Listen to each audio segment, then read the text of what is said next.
now.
Welcome, everyone.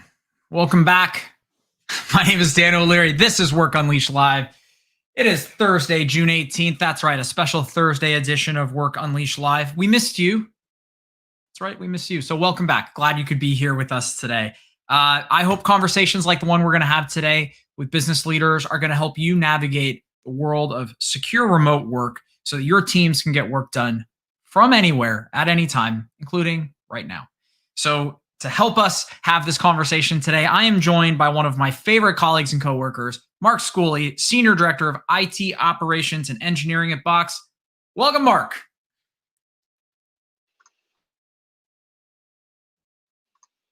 There we go. We got you. Welcome, Mark. So glad you could be with us here today. Mark, before we dig into some of the hardest, meatiest questions we could possibly prepare, tell me a little bit about, and for those of us and those of you who don't know what you do at Box? What keeps you busy most days?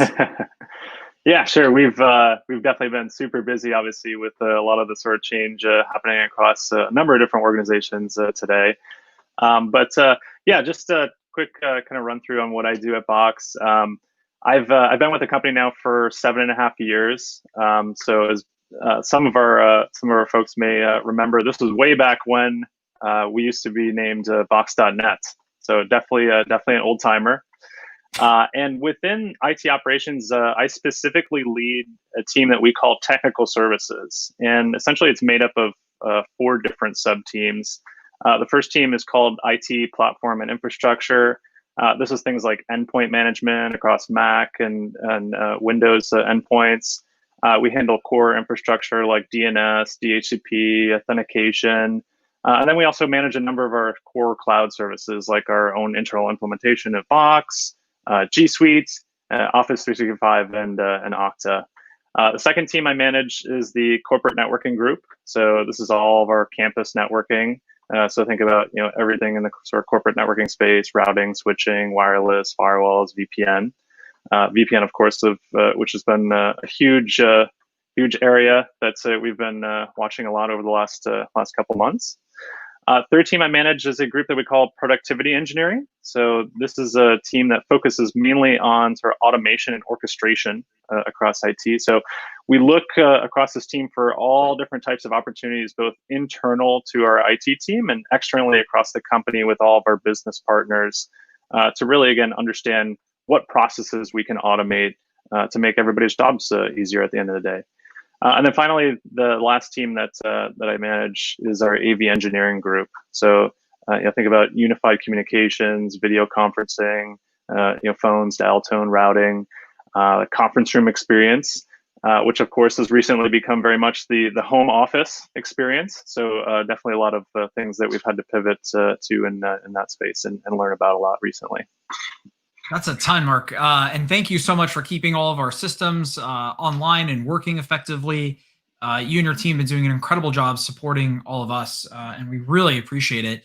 Now, I've heard for IT people, there's no place like 127.0.0.1. That's right. Localhost, yep. No place like home. And I know it's been an interesting transition. That's right. Guys, it's Thursday. This is what we're doing today. As you personally have made this transition as an IT leader, how has the last couple of months been for you transitioning to this new way of working? Yeah, certainly no place like home for sure. And so yeah, I definitely I joke a lot with the IT team over the course of the last few months. When we first started our shelter in place here in Northern California back in the beginning of March. My tall, bedroom dresser actually became my makeshift standing desk for a period of time. Really, it was the only desk that I had at that point. Back when I moved a few years ago, I had intentionally gotten rid of my old home desk to better just support, what I was trying to focus in on at the time around a better separation between work and home life. Unfortunately, though, since shelter in place has started, I've really quickly had to reverse on many parts of that strategy, and have now sort of built things out to a point where I have nearly the identical setup at home that I do in the office. But overall, I'd say it's been a really fun transition for myself and many of my colleagues across the team. It's been particularly interesting to see all the different creative ways that we're solving different problems on a number of different fronts. And I think as a IT organization overall, we feel really fortunate that the transition for us at the company level was definitely much easier than I think what a lot of different companies had to go through, which has really freed us up to do things like this, share different strategies, partner with different groups, and ultimately help them go through this transition and things like that. That's great, Mark. I actually just realized you're not sitting in the box office right now, so you had us all fooled. Well done. The magic of technology. Yes, I'm virtually in the box lobby. I love it. Well done, even themed. Well done, Mark. So you mentioned a little bit about how the strategy for remote work has been part of how you've been able to navigate this so effectively. As a IT leader at Box, and for those IT leaders who are joining us today, welcome.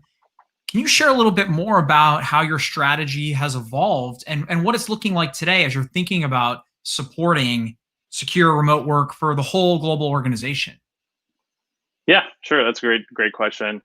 And for us, I think our strategy, ultimately always comes back to alignment with our core priorities.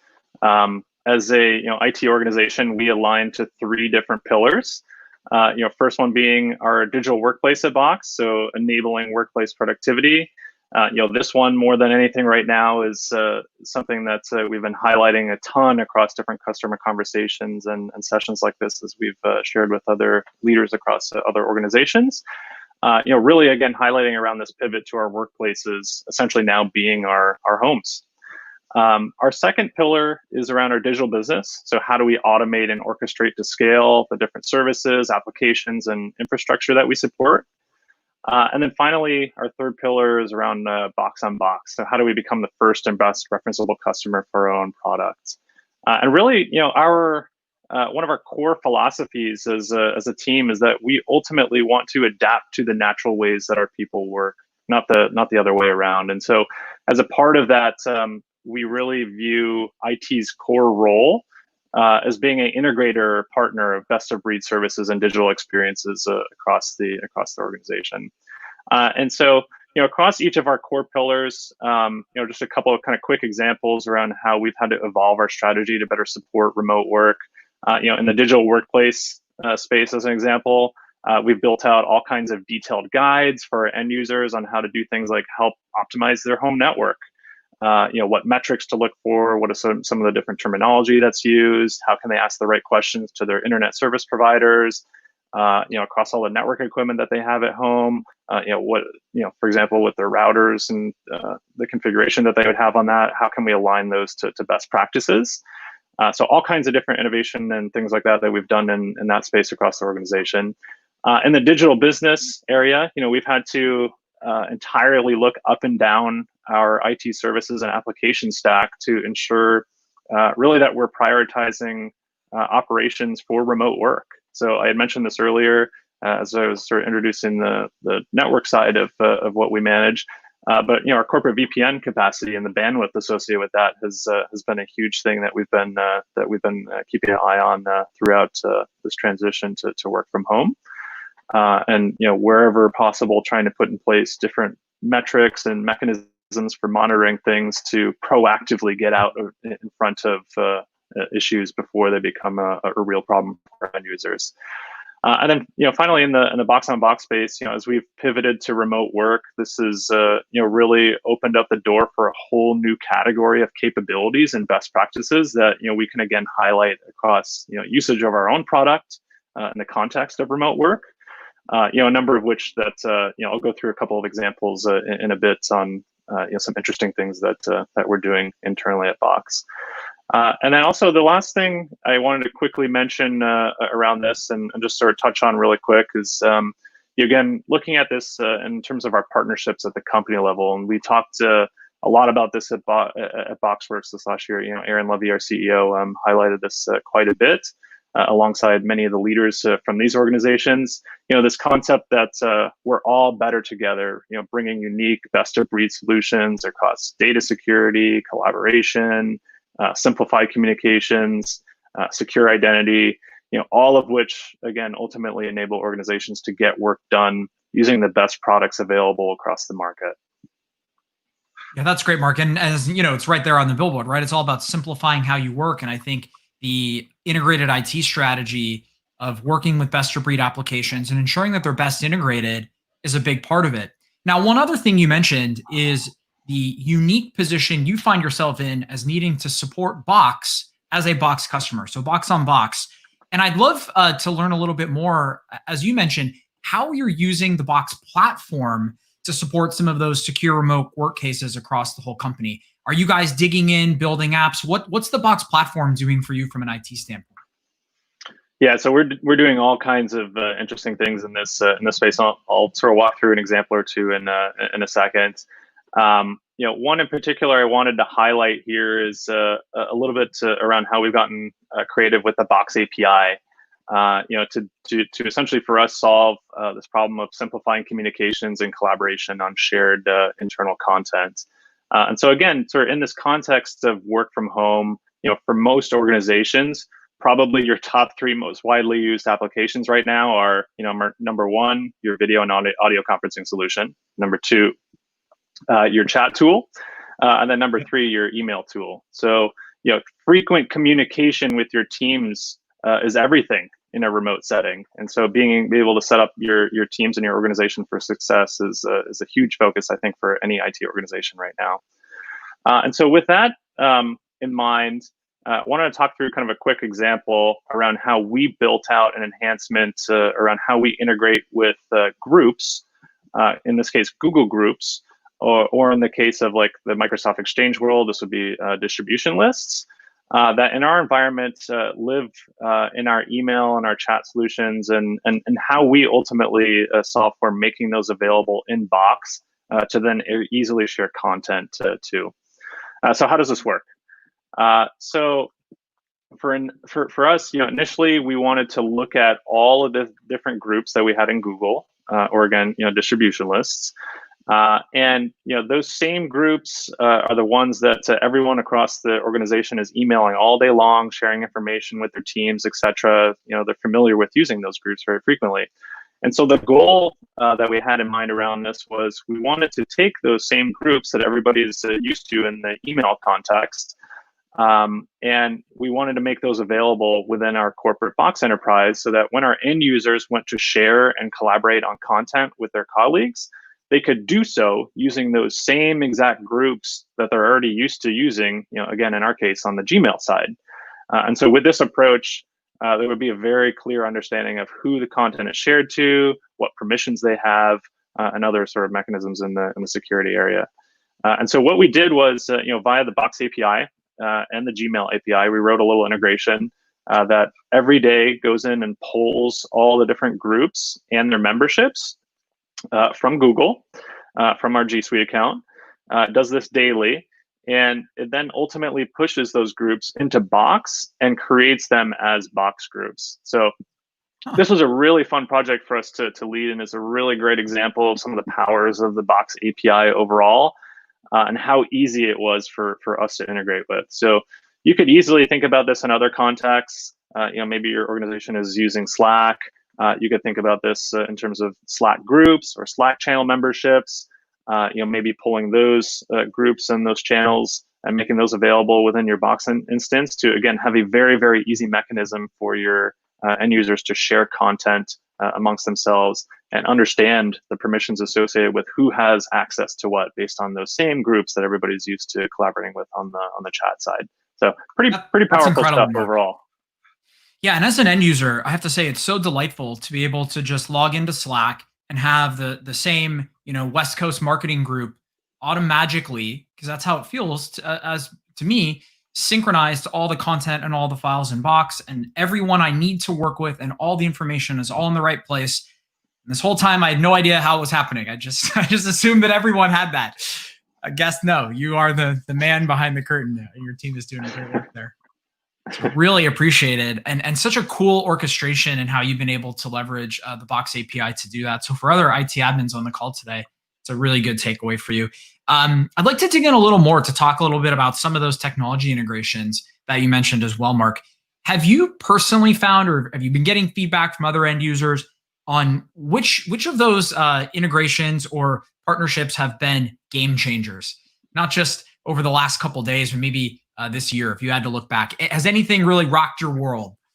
Yeah, there's been a couple in this area, and I'll go through two examples here in a second. Sort of one in the broader IT technology stack ecosystem, and then the second within Box, and ultimately another partner that we integrate with on the Box side. So the first example is on the remote imaging or provisioning. So this was one of the first challenges we tackled when we shifted to 100% work from home. How do we continue to provision laptops for new hires, contractors, break fix situations, when we no longer have daily access to our offices and our imaging labs? This is a real challenge for the IT team. How were we going to support this? And we were able to pretty quickly pivot to rolling out a number of enhancements across our Mac endpoint management solution. In our case, we use a product called Jamf to support this, which really now got us to a point where we can literally have a standard laptop shipped from Apple, or an end user could even go down to the Apple store, pick up a new endpoint if they needed to for whatever use case themselves. And on our side, we can easily get it enrolled as a device within our enterprise account, which then kicks off this full remote thin imaging provisioning process to fully equip the laptop with our entire enterprise IT and security software stack for the end user. So this full process that used to require us to be in the office, we can now do completely remotely and have it be driven by the end user and still meet those same security requirements. So this process ultimately gets an end user's laptop securely to the same exact state as if we were using the old sort of monolithic imaging approach from our headquarters. And this was definitely one of the coolest projects that we were challenged with early on, and it was incredible to come out the other side and see so much innovation across the industry in this space. So really one fun one to be a part of, and huge win for the team once we were able to get this across the line. Well, absolutely. The day one productivity of someone joining and being able to be productive and participating in e-learning on day one is so huge. I was heard from a friend recently. He started a new job, and the first 3 weeks he had nothing to do. They were waiting for a laptop to be provisioned for him. So it's crazy to see how you guys have been able to do that day one. You mentioned a couple others. What else can you share? That's a great one, by the way. Yeah, and to your point too. I mean, it's for us, it meant that we were no longer not introducing any sort of delays into the process. The same way that we were able to onboard and provision end users when we were pre-COVID, we can do in the same way and maintain that agility. Yeah, and the second example, this more so on the box side. I want to talk a little bit about sort of email attachments overall. Oh, yeah. As as remote work has picked up for us, one of the trends that we found across the organization is that our email messages, our chat messages, were way up. Our teams were obviously communicating in different ways than when they were in the office, and we started to see those trends in a lot of different metrics that we track internally, and specifically in the email space. More emails being sent ultimately meant that more attachments were being exchanged. When we look at this a little bit deeper, there's a couple of different really interesting and different challenges that we were hoping to solve for in this space. The first challenge was critical content ultimately being buried in email. At Box, we're a little over 2,000 full-time employees at this point, 300 contingent workers, and on average, our Boxer community, our Boxer teammates receive upwards of 150 emails each day per employee, which then again translates to roughly about 10 million messages per month to our corporate email domain. And only a fraction. Yeah, it's a tremendous amount of data, and of course, only a fraction of those emails end up actually containing attachments. But at these volumes that we're talking about here, that fraction adds up to still a massive amount of content that ends up in email. And just as a quick data point for myself, being at Box for 7 years, I just checked my mailbox this morning. It's over 100 gigabytes in size. Yeah, I mean, you can imagine the tremendous amount. A lot of cat photos in there, Mark. That's a lot. ton of cat photos. Yep. And so really, again, the problem here isn't necessarily the sheer volume of content that we're talking about. It's ultimately that all this content represents another unstructured data silo in another cloud with another vendor. So that was something that we were going out and trying to solve for. The second challenge for us was sort of the classic chain of custody that gets lost ultimately when you're sending email attachments. And so what we mean by this is that once you've sent an attachment, a traditional email attachment, it's out there. You can't retract it, and because many organizations, this is translated to things like accidental data leakages, and those have become a very real thing for a lot of organizations over the course of the last decade. Maybe even something that many on the stream today have had to deal with. And then finally, the third challenge is around the sort of classic security attack vector space. So attachments are one of those major ways. Yeah, exactly. Yeah, one of those major ways, if not the biggest ways, that the bad guys are trying to compromise your organization. This and of course malicious links in email. And so the problem is that in most cases, especially with local email clients, Outlook, etc., opening an email attachment means you're executing that action locally on your computer, and this is how the bad guys trick you into giving them access to your computer and compromising your organization. And then there's always the classic case too around maybe the wrong version of something was sent. There's no way easy to correct that. And so for us, this is where we entered a partnership with MX Hero combined with Box. Did some interesting stuff in this space to help build out a solution that ultimately strips out traditional attachments from emails, uploads them to Box, and then injects a Box link into the email body. So all this happening on the back end without any end user behavioral changes, which was huge from us from a change management perspective. Wow. And so with this solution, you have the ability to retain full chain of custody of the attachments even after they're sent. You could simply just turn off the link access if you needed to. And really, again, to solve for that earlier point, it shifts email attachments from a unstructured to a new structured data, data flow across your organization. So that mess that you used to historically have, you can now have that securely organized on your content collaboration platform. So this was a really exciting one for us overall, and something that we've seen be really impactful and huge in the communication space for us.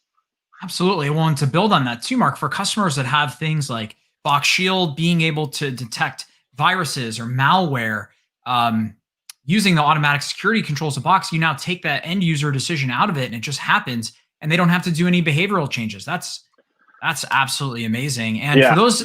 those folks that don't have something like MX0, which is a great connected application to Box, things like the Gmail add-in or the Outlook add-in can do a similar thing for outbound attachments. Inbound, definitely something you can work with our consulting team, for example, to sort out. But that is a really cool end user benefit, in addition to adding a lot more security, as you noted. So well done.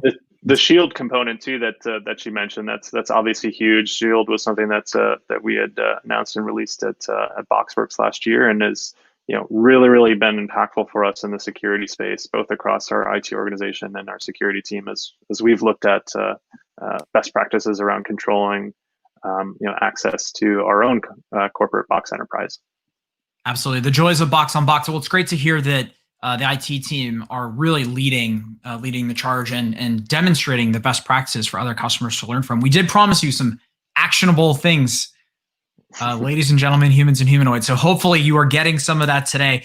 Mark, I want to build on one of the things you mentioned as you've talked about systems and strategy.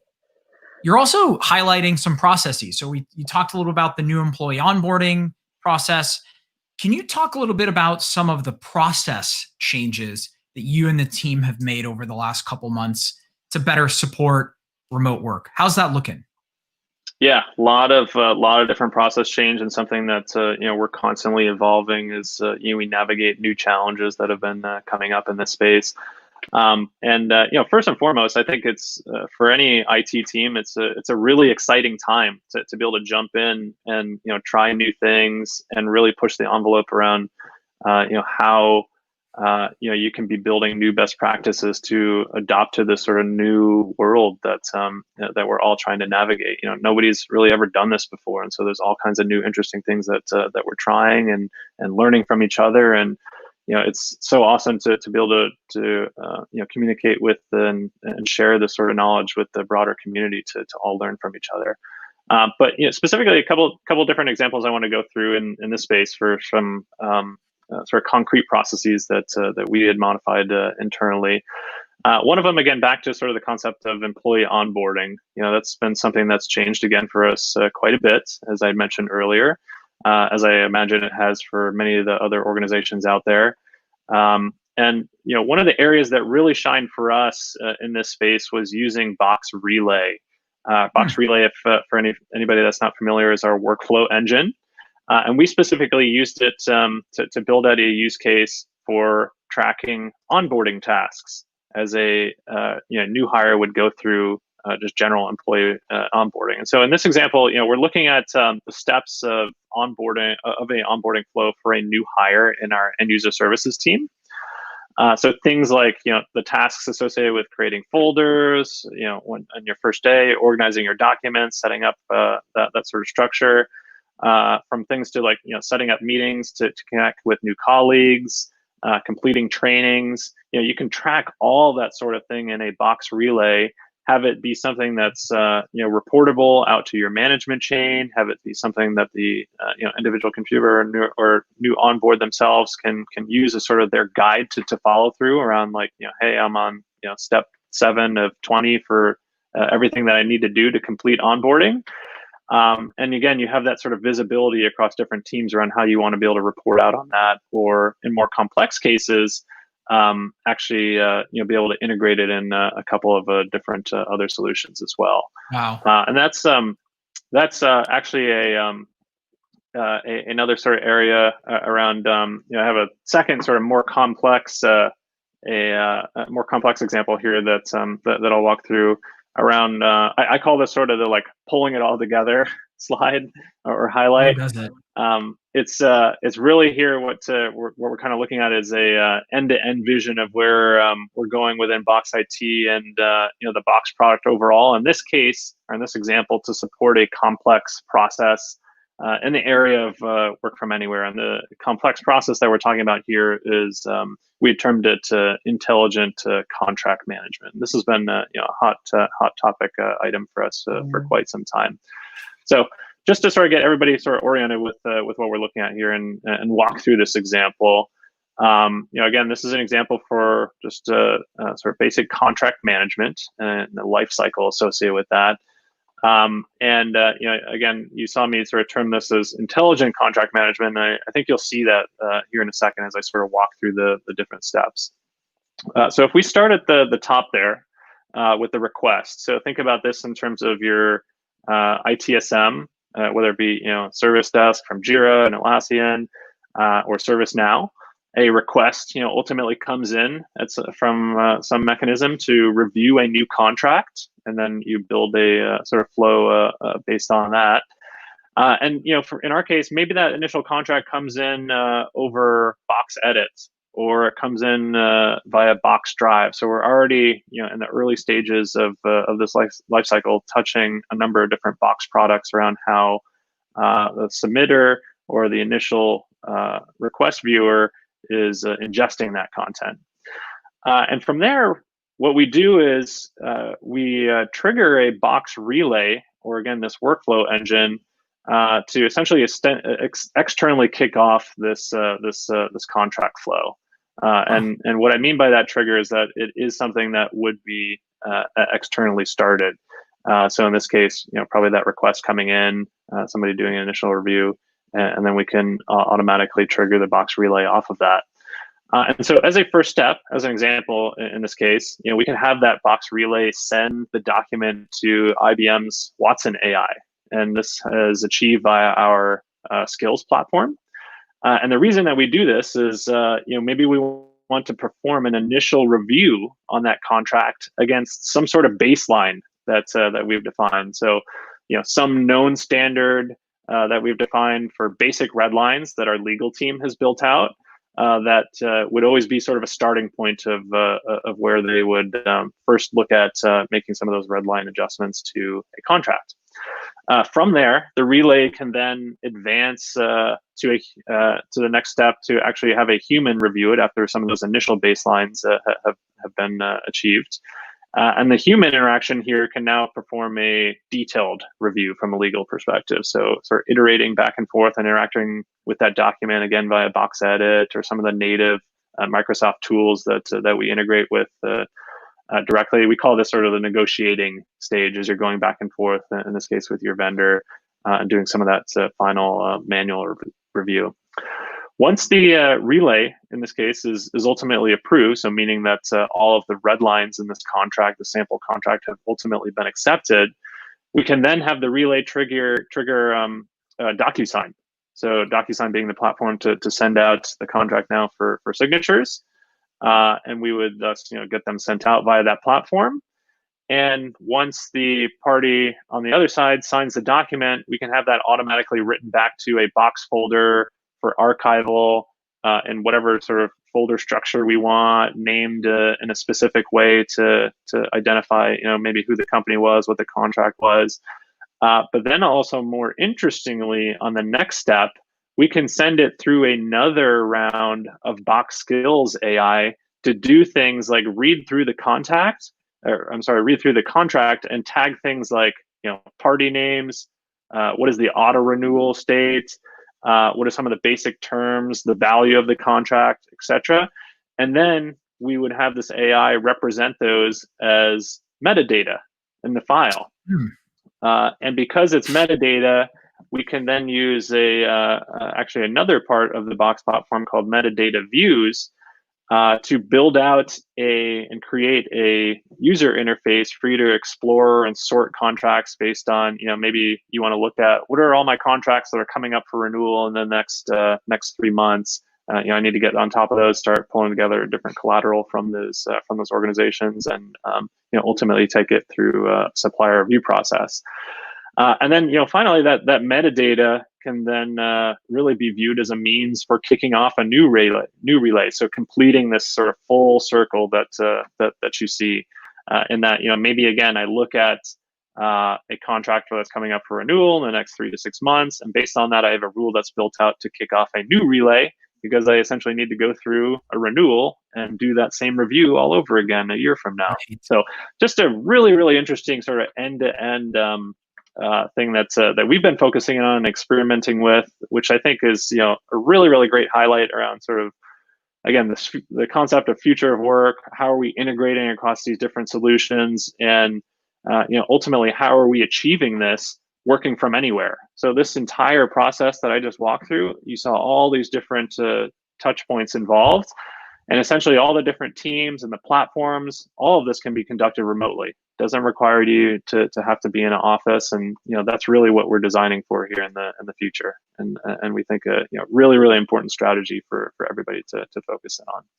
Well, that's amazing, Mark. And that content never leaves Box. So it's not like you have to worry about that content transiting all those different applications or the audit trail, the permissions. It's a single place to work through a contract that's then bringing in the best applications and best tools you have in your toolbox as indicated. And what the end user gets is a very seamless and transparent process that I didn't know that someone wasn't filling out all that metadata. I thought it was just magic. So my mind is blown right now. That is a really incredible process. And shout out to you and your team for doing great work.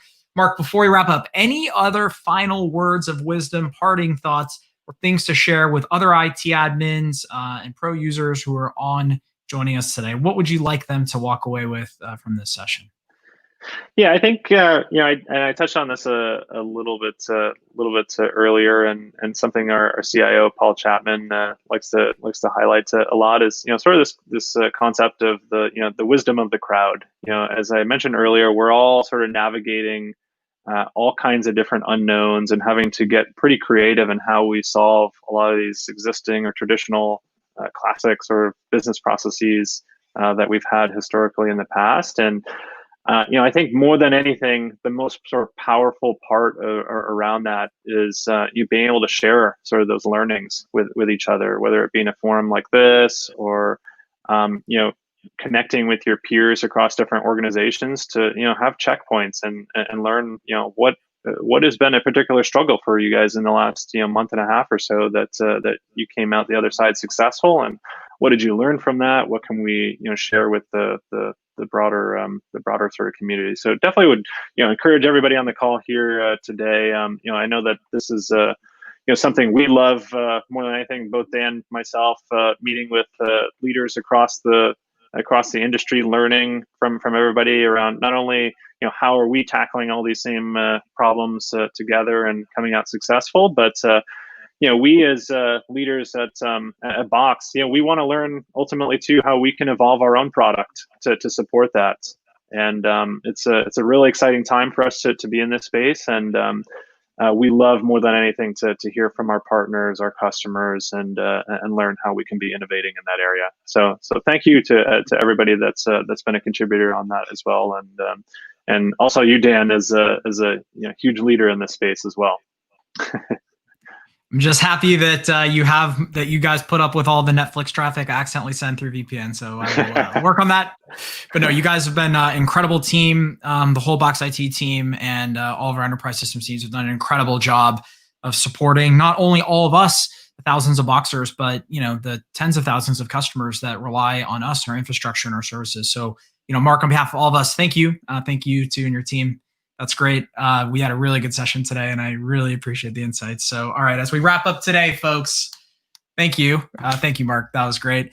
Yeah, thanks, Dan. Here's what I'm going to take away from this. We learned a lot about how Box uses Box. We learned about best of breed and platform integrations. You got some really practical advice of how you can use tools like Box Relay and Box Shield to support things like email attachment replacement or employee onboarding to augment some of those business processes, and how you can connect Box and orchestrate some things like getting people access to content automatically by integrating the Box platform using the APIs to connect to a Google group or to distribution lists. So some incredible opportunities that you should now hopefully have from that conversation today. So as we wrap up, I just want to say thank you so much, all of you. That is you, especially you right there.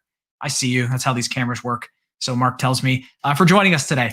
It's a Thursday edition. It's been a couple weird few weeks here. So I'm glad we could reconnect today and share some insights today. You could have been anywhere in the world. You were here with us. I appreciate that. Mark appreciates it. The whole Box team does. So I hope you got something out of this today. Now, if you would like to learn a little bit more, grab the session agenda to continue the conversation about secure remote work and to learn how Box is going to be able to help you navigate this time, we got you. If you go to box.com/remote, that is box.com/remote. That is just box.com. Very easy, 3 letters /remote. You will find it there. And I hope you find that valuable. On behalf of myself, the entire Box team, I've been Dan, you've been you. This has been Work Unleashed Live, the Thursday edition. Thank you so much. And we will see you next time for a very special edition of Work Unleashed Live. Thank you so much.